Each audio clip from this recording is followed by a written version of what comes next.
Hello viewers, আসসালামু আলাইকুম। আশা করি আল্লাহর রহমতে সবাই ভালো আছেন। রাজশাহীতে এক্সাম দিতে এসে ওয়েদারটা এত সুন্দর ছিল। বাসায় এরকম ওয়েদার দেখলে তো খুবই ভালো লাগে, বাট বাইরে গেলে একটু ভয় ভয় লাগে। কজ ছাতাতে কিন্তু মানে ঝড় বৃষ্টি মানে না, একটু হলেও ভিজে যায়। আর চেঞ্জ করার অপশন না থাকার কারণে ঠান্ডা লেগে যাওয়ার একটা প্রবাবিলিটি থাকে। তো রাজশাহীতে যে দাদির বাসায় ছিলাম, কজ ব্যাক টু ব্যাক আমার 3টা এক্সাম ছিল। আমি এই তো যে চা নাস্তা করে ডিনার করে ঘুমিয়েছিলাম, আর সকালবেলা এই তো যাচ্ছি আমার ইউনিভার্সিটিতে। রাস্তায় যাওয়ার সময় আমার ক্যাম্পাসটা কেমন দেখা যায় সেই ক্লিপটা একটু নিলাম।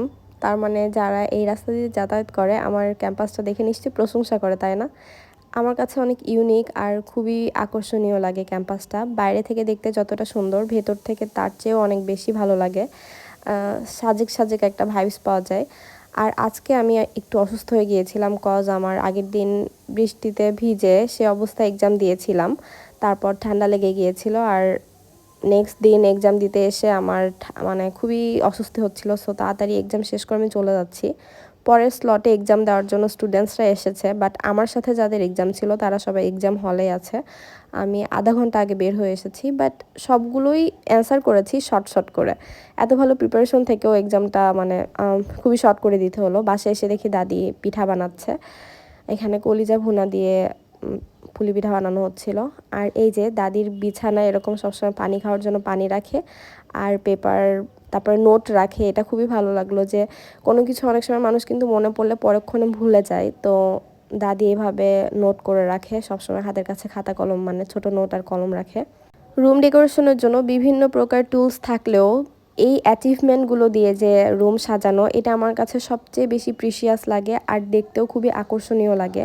প্রাইজের উপরে বাড়ির মানুষের নাম লেখা থাকে, আবার বইগুলো সব কিন্তু একাডেমিক হয় না। সো যারা বেড়াতে আসে তারাও একটু ভালো সময় কাটাতে পারে বইগুলো দেখে। আর আমার একটা কাজিনের রুমে যেয়ে দেখলাম যে ওর এক্সাম ছিল, তাই এই যে এগুলো জিনিস টেবিলের উপরে রাখা দেখলেই কেমন ভয় লাগে। সেখানে ওর টেবিলের উপরে চা খাচ্ছিল আর এগুলো নিয়ে স্টাডি করতেছিল। ও উডবি ডাক্তার, সো এগুলো নিয়ে ওর স্টাডি করতেই হয়। আমাদের কাছে দেখে একটু অদ্ভুত লাগলেও আমার কাছে ফার্স্টে তো লেগেছিল, কজ এগুলো রিয়েল মানুষের পার্ট। তারপরেই তো আমি চলে গেলাম এক্সামের জন্য। এক্সাম শেষ হয়ে মানে 3টা exam done, now going to my house. ঈশ্বরদীর পথে ব্যাক করতেছি। এই যে দেখেন বাসে করে, তারপরে বাস স্ট্যান্ড থেকে আবার সিএনজি স্ট্যান্ডে যাওয়ার জন্য আবার ভ্যান নেওয়া লেগেছিলো, কারণ অনেক মানে রেনি, ওই সময় ওখানে সিএনজি পাওয়া যাচ্ছিল না। পরে ভ্যানে করে আবার সিএনজি স্ট্যান্ডে গেলাম, সেখান থেকে বাসায় পৌঁছালাম। সন্ধ্যায় লেগে গিয়েছিল বাসায় আসতে। এক্সাম ছিল 4:30 পর্যন্ত, বাসায় আসতে আসতে সন্ধ্যা পার। রেনি সিজনের জন্য যাতায়াত করাটা খুবই ভেজালের।